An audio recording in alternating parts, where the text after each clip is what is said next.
Mga kumare, welcome back sa aking channel. At gusto ko lang po sanang i-share sa inyo ang aking bagong pinagkakaabalahan ngayon. DIY ponytail. Ito. Ayan. Ako po ang gumagawa nito. Kaya ako naisipang gumawa nito kasi yung anak ko kasi mahaba ang buhok. Kami dalawang mag-ina, mahaba ang buhok namin. Ngayon, bili ako ng bili ng pony. Ang mahal. Minsan, bumibili ako ng ganito, 49 pesos, 35, pinakamababa, 25. Ngayon, sabi ko, bili ako ng bili, bakit hindi na lang ako gumawa? Kasi kaya ko namang gawin yun. Unang-una, makakatipid ako sa pera dahil kaya ko namang gawin.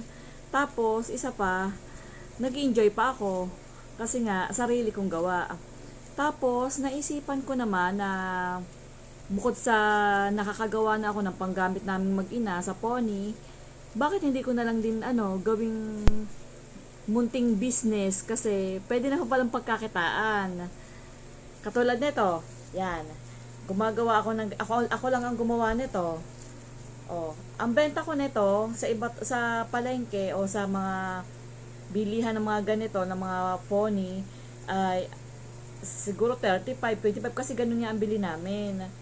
Ngayon, ito, bibenta ko lang na 15 pesos. Oh. Ngayon, ito ang mga ginawa ko. Oh. Yan. Ito. Yan, ang dami ko ng mga gawa.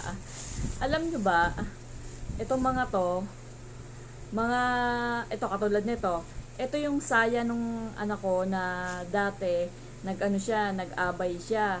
Ngayon, hindi na nagagamit. Nakatambak lang. Iniipis na nga eh. Ang ginawa ko, yon pinutol-putol ko, tapos, yan, ginawa kong ganyan. Pony, ang dami ko, iba't iba oh. Yan, may ganito pa. Tapos, ito naman yung blouse ko na sira na siya. Tapos, ang ginawa ko, yan, ginawa ko na lang ganyan. Ngayon, ito, mga pambenta ko na yan. Mga pambenta ko na to. Ibibenta ko to. Tapos, marami pa akong gagawin. O diba? Yan po ang aking mga nagawa. Ito po mga to ay mga tela-tela namin na nakatambak lang. Sabi ko, para hindi na ako bumili ng tela, marami naman ako mga nakatambak na tela, gagawin ko na lang, ito, tinan nyo. Ito, hindi pa to tapos. Mga ito, hindi pa tapos. Sinuutan ko lang siya ng garter, tapos tinahi. Pero ito, may tatahiin pa. Yan, katulad nito. Tatahiin ko yan, isasara ko yan eh. O, para maganda. Lahat po yan, ganun. Kahit ito, yan, hindi pa rin yan tahi eh. Yan. Tatahiin ko yan. Tapos ito, yan. May mga, yung dugtungan yan, hindi pa tapos yan. Tatahiin ko yan. Yan, katulad nito. O, yan, o. Hindi pa yan tahi. Tatahiin ko yan. Tapos, ito, yan. Yan, mga ganyan. Hindi pa to tapos. Kailangan ko pa siyang tahiin para mag-finish product na ako. Yan. Yan, marami-rami na rin akong nagawa. Tapos, ang puhunan ko lang pala dyan ay garter. Bumili ako ng garter sa Shopee. Yung per bundle. Yan, ito. Yan. Bumili ako ng ganyan. Yan, per bundle na yan. Bumili ako sa Shopee ng per bundle. Yan, mura lang yan. Ang bili ko, ang dami ko na ito, lahat nagawa ko dito sa kasama ng garter na to. Ito na yung nabawas ko na nagawa ko. Tapos marami pang tira. Ang bili ko lang dyan ay 62 pesos sa Shopee. Tapos yan lang ang aking puhunan dyan. Tapos ito naman, katulad nito, may gagawin pa pala ako. Ito, mga pinagputol-putol ko. Ito, palda ko naman. Ito, palda. Ito, maganda kasing gawing pony eh. Yan, palda ko yan. Ang ginawa ko, hindi ko na naman gagamitin. Pinutol-putol ko na rin. Yan, ganyan ang ginawa ko. Yan. Pinutol-putol ko siya para maging pony. Tapos ibibenta ko. Hindi sayang, hindi naman ako nanghihinayang na pinutol-putol ko tong mga ano ko, mga palda ko kasi naka-stock lang naman 'yan. Hindi ko naman ginagamit. Eh sa halip na naka-stock, di pagkakitaan ko na lang, 'di ba? May panggamit na kami ng anak ko. Tapos meron pa akong pambenta. Oh. Ito ang aking mga materyales. Ito naman, yung may tindahan pa ako. Yan, meron akong mga tira na sinulid, tsaka karayom. Yan, ayun ang ginagamit ko ngayon. Kaya, ang total ko lang talaga na puhunan dyan. Bali, yun nga, ang total kong puhunan dito ay etong garter lang. 62 pesos, ito lahat na nagawa. Tapos, marami pa akong gagawin. Katulad nito, ayan, naikwento ko nga sa inyo, ito palda ko. Ngayon, ang gagawin ko dito, yan, ginawa kong ganyan, habang ganyan. Pinutol ko ng ganyan kahaba, tapos sinukat-sukat ko yan. Tapos, ang ginawa ko ay, ang gagawin ko pala dito, ay tinatahi ko yung ganito, yan. Tatahiin mo lang siya. Sa mga gustong gumawa na lang, para kayo makatipid, lalo na't kung may anak kayong babae, yan, gumawa na lang po kayo ng ganito. Tapos, yan, tahiin nyo, dito, tahiin nyo. Tapos pag natahi na, baliktarin nyo ng, ito ba, baliktarin na nakabaliktad ng ganyan. Gumamit kayo ng pardible para mabaliktad nyo.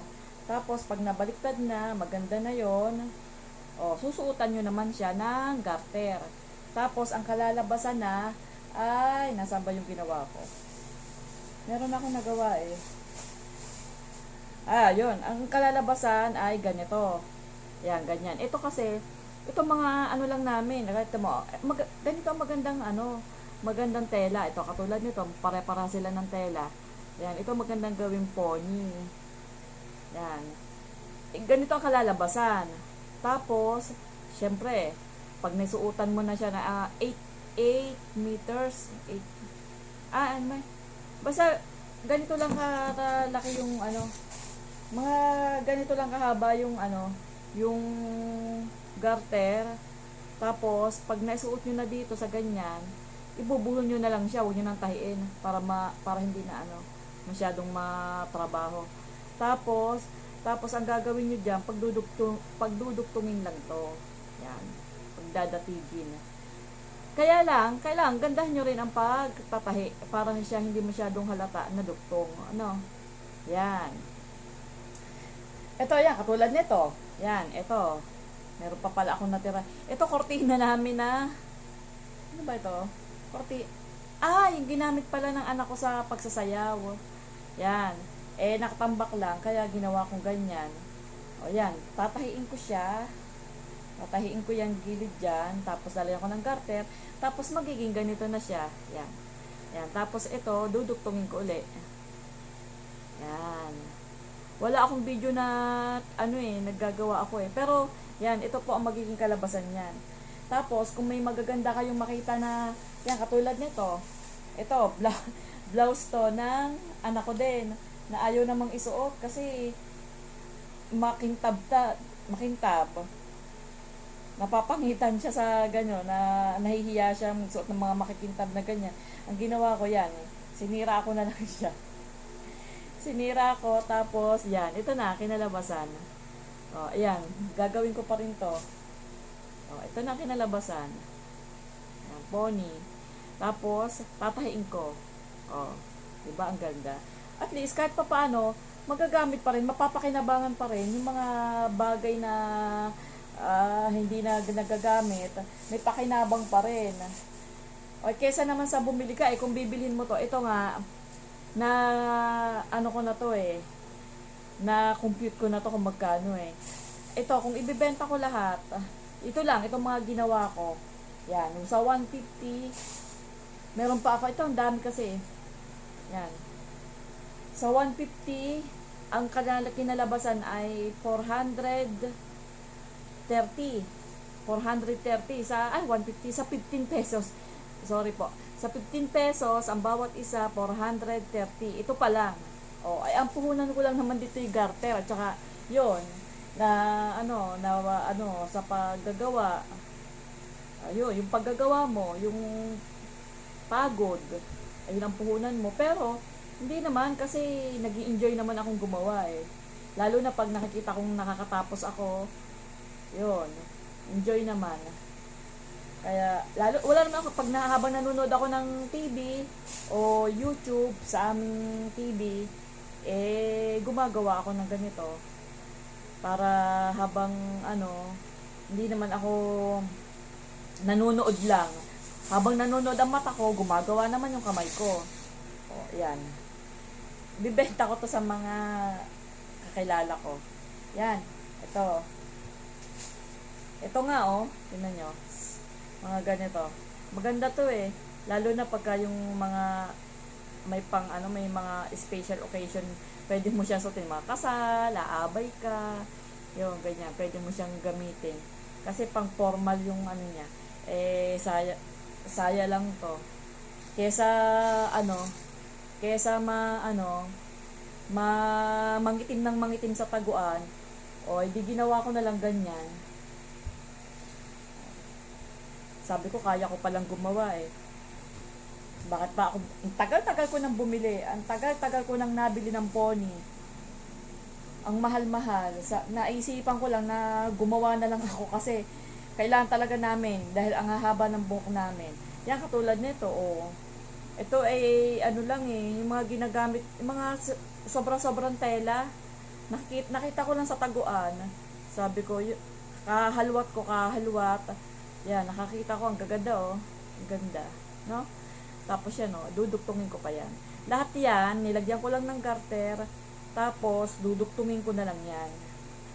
Tatahiin ko yung dugtungan. Ito naman, yung kortina namin, na, sira na. Yan, yung kortina namin na sira. Yan, ginawa kong ganyan. Yan. Ito pa, Ito naman, yung short naman ng anak ko na sira na rin. Ginawa ko lang na ganyan. Kasi magaganda yung ganyan tela, Ayan ang magandang gawin.